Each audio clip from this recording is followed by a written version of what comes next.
Paikot-ikot lang siya. Ikot-ikot. O, ito, pakita mo to. Paikot-ikot lang siya.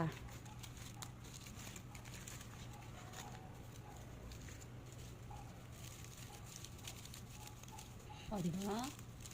Ikot-ikot lang. Ikot-ikot. Ikot-ikot lang. Ikot-ikot. Tanggal sa dikit. O, ikot-ikot lang siya. Pwede din maganito. Pwede palang ponytail yan. Ay, pwede rin palang bracelet yan. Bravo! Amazing! Apir! Kita ka kanina sa CCTV, ginagawa mo yan eh. Galing oh! Your effort. Ang ganda ay ang tiyaga ni Eman. Papa.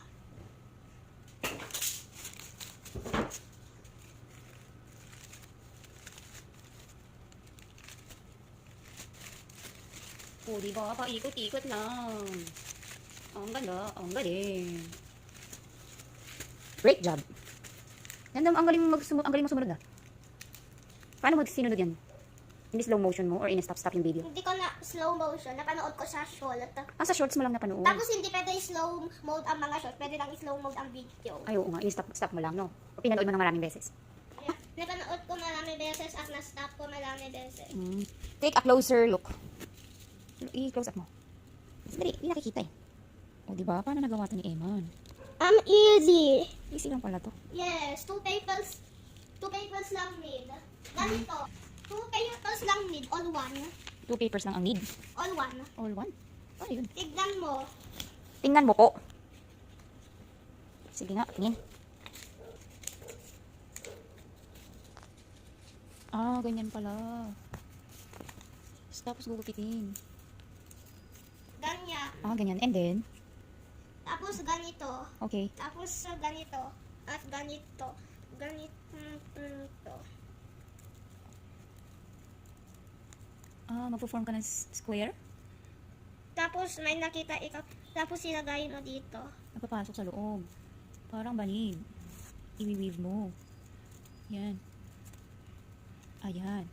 Tapos ganito mo at ganito at ganito. Ala. Wait. Dapat ganito, ganito at ganito. Tapos igawa mo ito. Tapos ipasok mo in. Ipapasok ulit. Tapos, igawa mo multiple times. another step, another. Ganun ulit. Ganito. Ayun. Igawa mo multiple Yun. times again and again. Papasok ulit. Hanggang sa lumiit. Gugupitin na yung sobra. Tapos pwede maging ganito. Kaya need natin ma-expand. O, another. Tapos pag didikit-dikitin. Kaya siya nag-expand. Ganun. Pag nagdikit-dikit na, mag-expand na. Lalagyan ng glue. Bakit doon? Kasi palalakihin mo. Ganun. Pahahabain mo. Yes. I-glue again. Lagyan na ng glue yung sofa. Ganyan. Tapos i-repeat the same time. I-repeat the same process. Pag na-get release mo ito, dapat ikaw ma-put another layer para ma-expand. Okay. Same step ulit. Ganon. Tapos ganon. Tapos ganon. Papasok. Diyan. I-weave. Parang banig. Ayan. Pag naging maliit, dapat i-expand with another layer like this. Another. Hahabaan ulit. Makikita mo ito. Patingin na. Kung nag-expand na. Dito sa gilid. Ito. Ayan. Nadadagdagan na siya. Kailangan pala madami. No? Same process. Maraming beses. Grabe naman yan.